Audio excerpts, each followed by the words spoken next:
Live from the KHOU 11 studios and streaming on KHOU 11 Plus, your news starts now.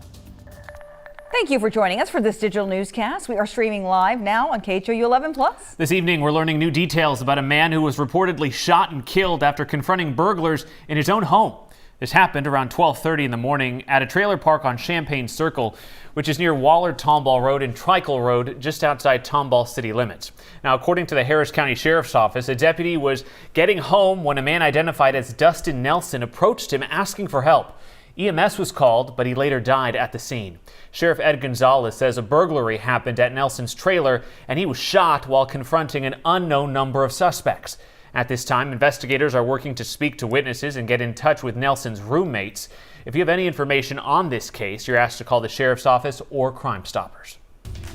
Turning now to an update on a story we first told you about last night involving an 80-year-old veteran who was attacked in a parking lot.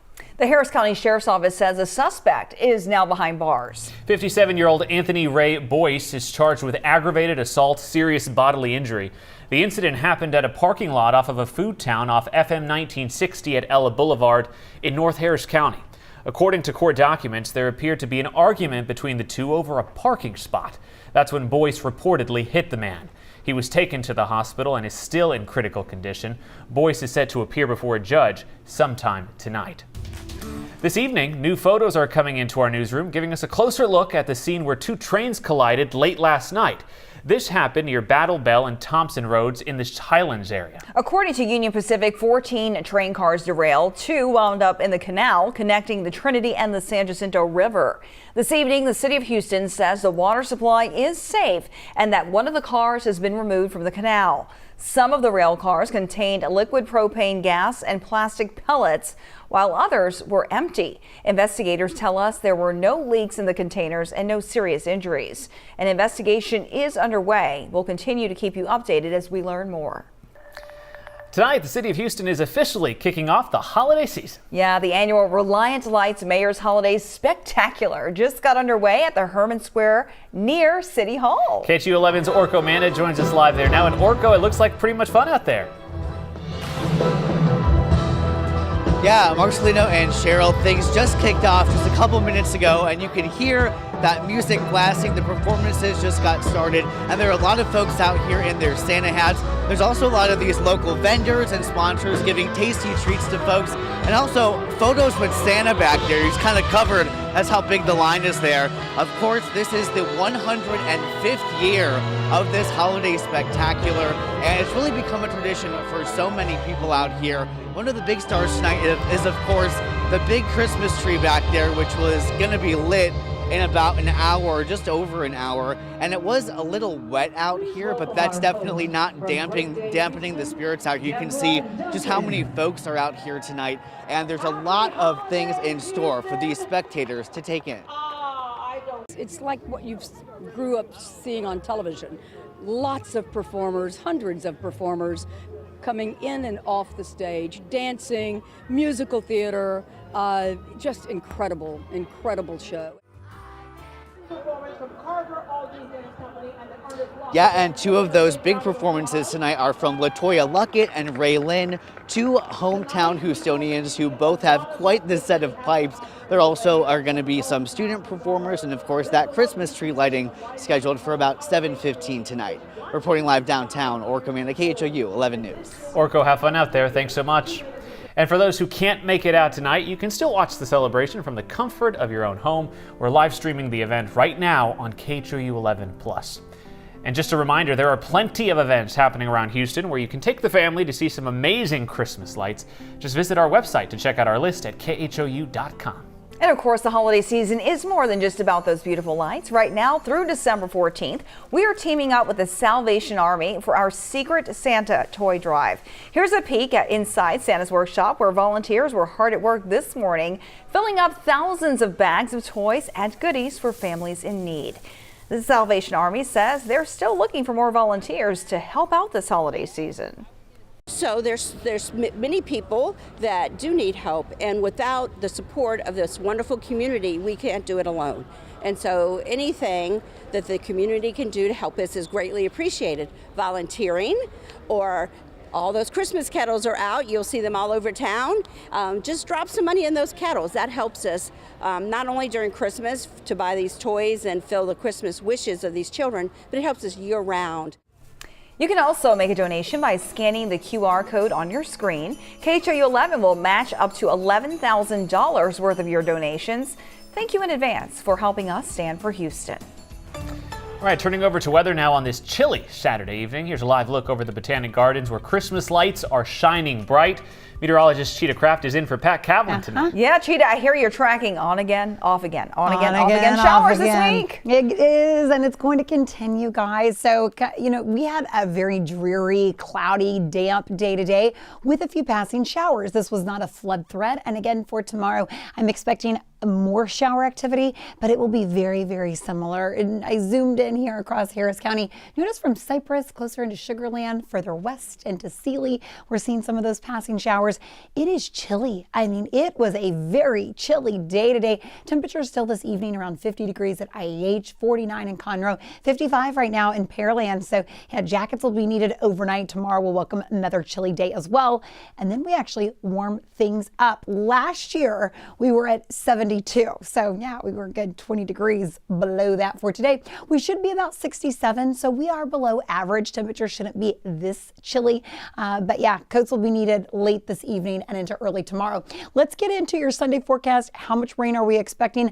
I would say about a half an inch of rain area wide. There could be isolated spots that pick up more than that. Take a look how 50s you wake up. This is 8 a.m. tomorrow morning. Scattered area wide showers, an isolated moderate to briefly heavy downpour is possible, but most of this is going to be that nuisance rain, enough that you're going to need the umbrella, enough that you're going to need a jacket, but again, not a flood threat. Temperatures do get back into the 60s tomorrow afternoon, so that'll be just a little bit warmer than today. We're going to welcome in about a 7 to 8 degree increase from what we saw most of today. And then overnight, especially getting into Monday, that's when temperatures are going to become a lot more mild. So when are we expecting these showers? Pretty much starting in the morning, continuing through about 5, maybe latest 6 o'clock tomorrow evening, and they're going to be on and off. That's the impact. What you need to do, heads up, allow some extra space when you're traveling. Make sure you bring the umbrella out the door, keep the jacket on. You know what to do. Again, nuisance shower activity, not a flood threat. Temperature-wise, we do warm by Monday.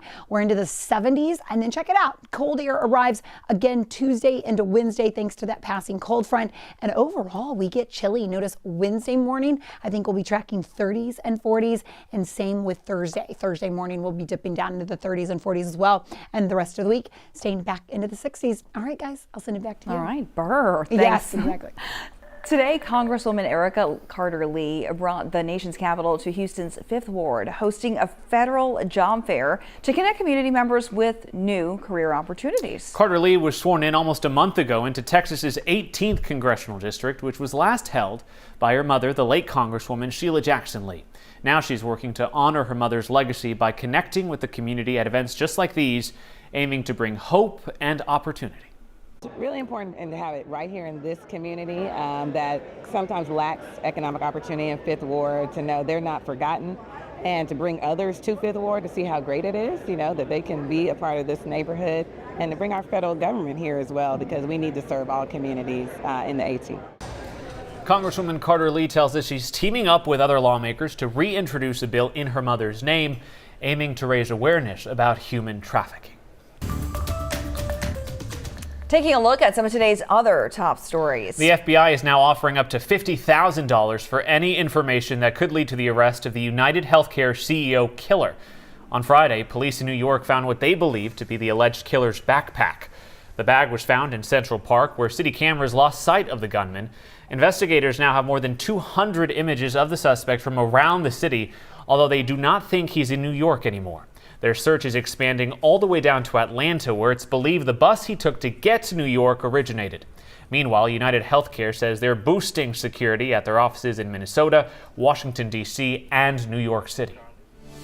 A shakeup in the Texas House. Speaker Dade Phelan is withdrawing from the race for Speaker in the upcoming legislative session. He says stepping aside will create the best opportunity for members to, quote, rally around a new candidate.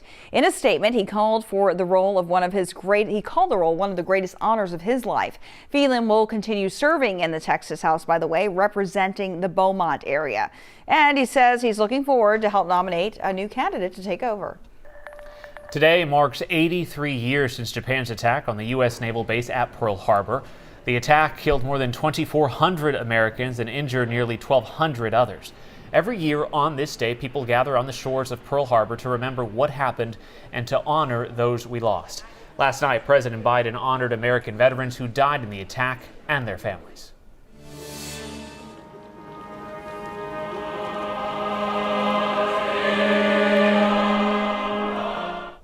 A triumphant moment in France on Saturday that attracted thousands from around the world. 5 years after a horrific fire tore through the Notre Dame cathedral, the building reopened to the public today. The ceremony began with the tolling of the cathedral's famed bells shortly after sunset. The Archbishop talked about the power and influence of Notre Dame in his opening speech. He said the cathedral helps bring people together, and he went on to say, quote, "She's the one we love." 5 years was pretty quick for all that yes, damage. My Look goodness. how gorgeous. Yeah, and all the detail that went into the spire and the steeple. It's just, I saw a full-out story on it, and it was just incredible. Now we just need time to get over there. Yeah. Yes! That's our time for now, but remember, we're available to you anytime on KHOU.com and KHOU 11+. All right, be sure to join us on TV for the late news at 10. See you then.